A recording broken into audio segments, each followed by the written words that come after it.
Уважаемый Вячеслав Викторович, искренне приветствую вас на гостеприимной таджикской земле. Таджикско-российские отношения занимали и продолжают занимать особое место в приоритетах внешней политики нашего государства.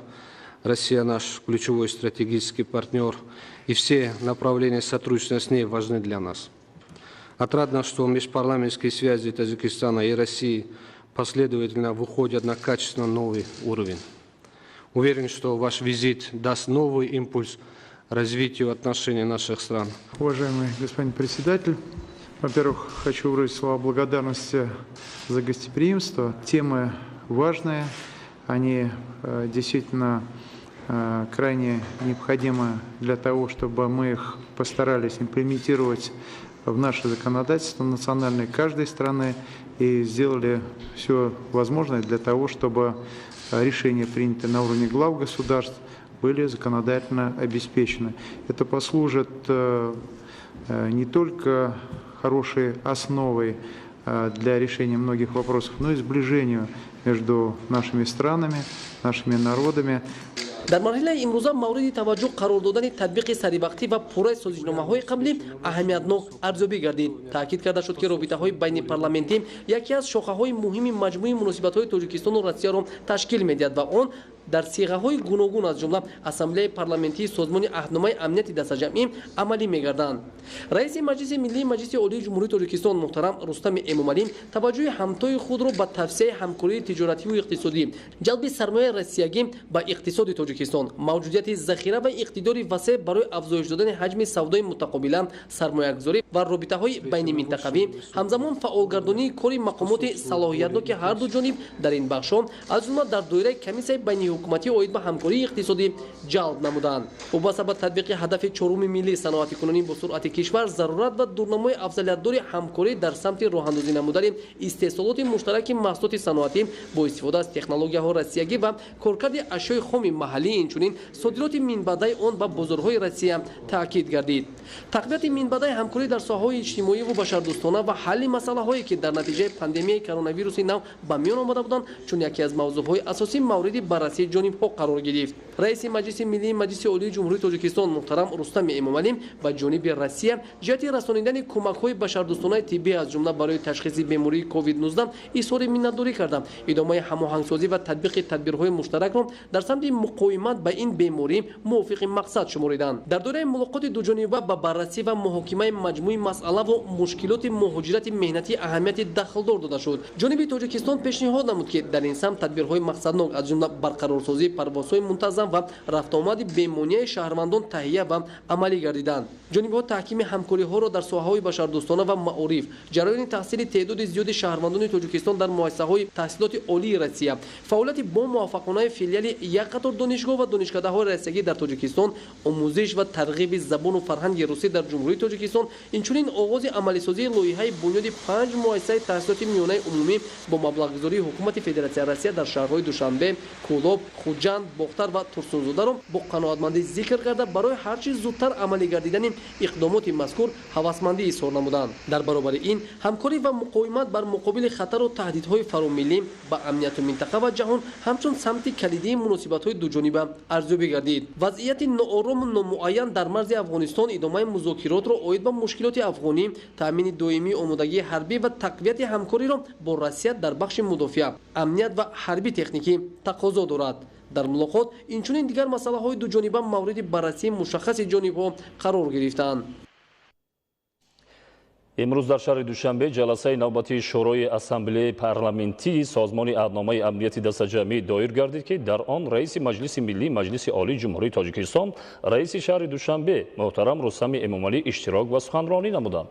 фаъолияти созмони аҳдномаи амнияти дастаҷамъӣ омили нигоҳдории сулҳу пойдорӣ дар минтақаи таҳти масъулияти он маҳсуб ёфта, ҷумҳурии Тоҷикистон ба ҳамкории мутақобилаи кишварҳои аъзо дар доираи созмон аҳамияти афзалиятнок медиҳад ва ҷонибдори кӯшишҳои муштарак ҷиҳати ба даст овардани ҳадафҳои ойнномавии он мебошад. гузориши хабарнигорони мо.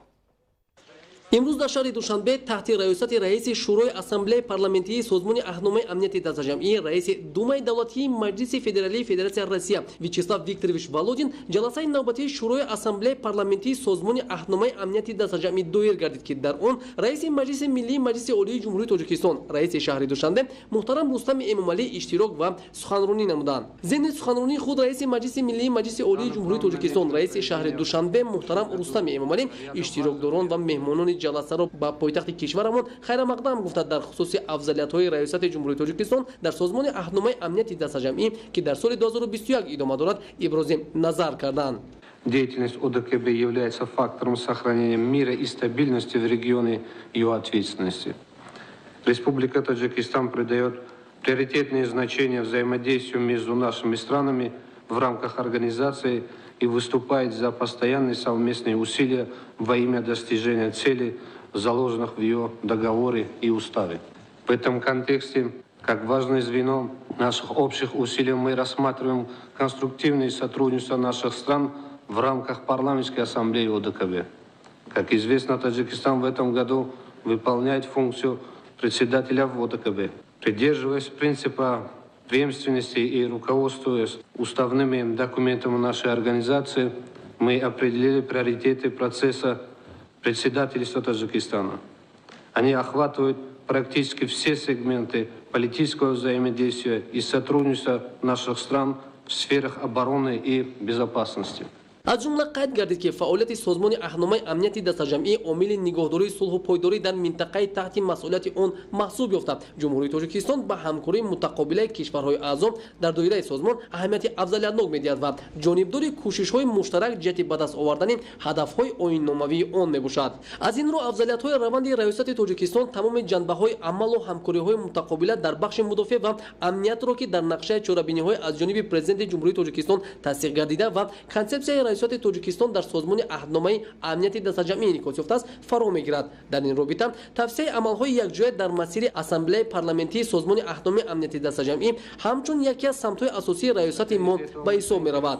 رئیس مجلس ملی مجلس عالی جمهوری تاجیکستان رئیس شهر دوشنبه محترم رستم امامعلی ضمن سخنرانی خود دقت اشتراکداران جلسه را همچنین به مسائل‌های دیگری همکاری از جمله در بخش سیاسی بلند برداشتن ثمراناکی مبارزه مشترک بر مقابل تهدید و خطرهای عنعنوی و معاصر به امنیت از جانب تاجیکستان پیشنهاد نمود که در این سمت تدبیرهای مقصدناک از جمله برقرارسازی پروازهای منتظم و رفت آمد بهمانی شهروندان تهیه و عملی گردیدند که بر جنایتکاری جلب کردند.